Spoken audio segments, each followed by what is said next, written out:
సరే చెప్పిండు గ్యాస్ వస్తున్నది 500 గ్యాస్ అంటుండు. ఎవరికి పడుతున్నది 500? ఎవరికి పడుతున్నది 500? కర్రు కాల్చి వ్యతిరేకిస్తే కర్రు కాల్చి ఆడపిల్లకు 12 నెలలో ఆడపిల్లకు 2500 ఇస్తున్నాడు.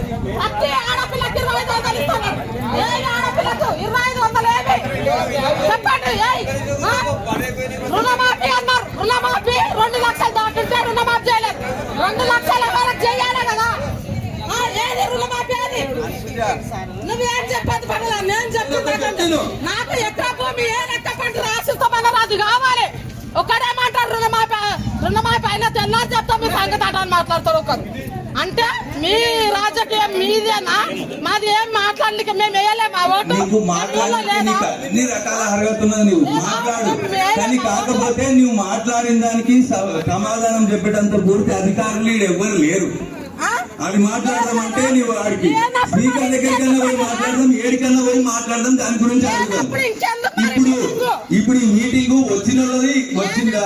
నీ పేరు రాలేదా? రాకపోతే నీ పేరు రాలేదంటే ఎందుకు వచ్చింది? ఒకవేళ అరువులు కాని వాళ్ళకి వచ్చిందంటే వీళ్ళు అరువులు గారు, వీళ్ళకి వచ్చింది వీళ్ళకి తీసేయమంటే తీసేస్తాం.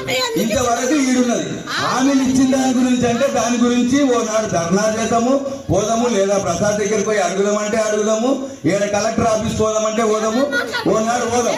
నేనే కోరుకొని పోతా. ఆయన కూడా కలెక్టర్ ఆఫీస్ కూడా నేనే కోరుకొని పోతా. ఆయనలో పోయి మాట్లాడదాం.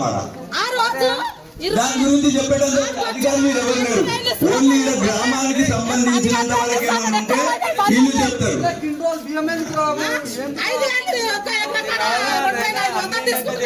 ఒకే దగ్గర 2500 అంటే మనం ఒక్కూరికే తీసుకుంటున్నాడంటే మనం దేశమంతా కాబట్టి మనం కూడా ఒకనాడు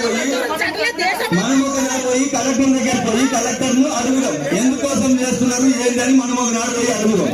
కాకపోతే ఇప్పుడు వచ్చిన లీస్టులలో ఏమన్నా అవకతవకలు ఉంటే ఆ దాన్ని చెప్తే అది సరి చేస్తారు. ఎవరికైనా రాని వాళ్ళు ఉంటే కూడా దానికి అప్లికేషన్ పెట్టుకోవచ్చు. అది రాకపోతే అర్హులై ఉండి రాలేదంటే ఎందుకు రాలేదని మనం అడగవచ్చు. రుణమాఫీ 2 లక్షలు దాటిన వాళ్ళకి ఎవరికి కాలేదు, నీకు రాలేదు, నాకు కూడా కాలేదు. 2 లక్షలు దాటిన వాళ్ళకి ఎవరికైనా అయింది, నీకు కాలేదంటే ఎందుకు కాలేదో అడుగు. దానికి సమాధానం అడుగు. అంటే దానికి సంబంధించిన అధికారులు మీరు లేరు కదా. మొత్తం ఆయన మీద ఆధారపడి లేపాము. కట్టుకుంటాం మేము. మాకుందా దమ్ము కట్టుకుని ఎవరైనా డబల్ పేర్లు వచ్చినా ఆ డబల్ పేర్లు వచ్చినా ఒకరు అరువులు కానోళ్ళకు నేను చెప్పండి, ఇంటిలో మైకిలో చెప్తున్నాను. అరువులు కానోళ్ళే వచ్చినా డబల్ పేర్లు వచ్చినా అవి వీళ్ళు అరువులు కావాలని చెప్తే వాళ్ళు దాన్ని తొలగించేస్తారు. ఇల్లే శాంతి మా సార్ వచ్చింది, అది రాస్తునికే. ఈసారి వచ్చింది రేషన్ కార్డు రాస్తునికే. ఆమె వచ్చింది సెక్రటరీ అంటే విలేజ్ లో ఇంకేమన్నా అప్లికేషన్స్ ఉంటే తీసుకుని ఆమె వచ్చింది. అగ్రికల్చర్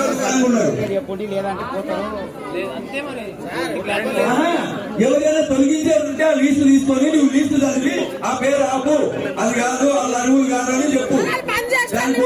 చదివిన దాంట్లో పని చేసిన వాళ్ళు ఎవరు లేదు. పని చేసిన వాళ్ళు సగం మంది పని చేసిన వాళ్ళు, పని చేయని వాళ్ళు సగం మంది ఉన్నారు. ఎవరు చేసిన పని చెప్పండి నాకు. పని చేసిన వాళ్ళ పేరు రా, పని చేయని వాళ్ళ పేరు వస్తాయి. అమ్మ చచ్చిపోయింది.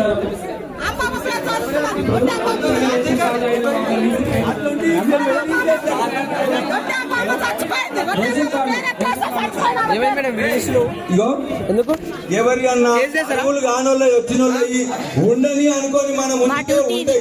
అరువులు ఉన్నోళ్ళు ఉంటే వాళ్ళు పెట్టుకుంటే ఉంటాయి. వద్దు అంటే తీసేద్దామంటే అరువులు కానోళ్ళని తీసేసి 4 పేర్లు అయితే మన వాళ్ళు అరువులు ఉన్నోళ్ళే ఇస్తామంటానంటే మనమే మాట్లాడుకొని దాన్ని డిసైడ్ చేసి పేరు చదివినప్పుడు ఈ పేరు వద్దు అని చెప్తే అయిపోతుంది. ప్రాణాలు ఎక్కేనికి దరఖాస్తులు తీసుకుంటారు. అది రాకపోయి వచ్చిన వాళ్ళు వేస్తే అప్పుడు అడగొచ్చు. నేను అదే అంటున్నా. మరి ప్రాణాలకు వచ్చింది వీళ్ళకి వచ్చింది రాజశేఖర్ చెప్తున్నాడు, అదే చెప్తున్నాడు.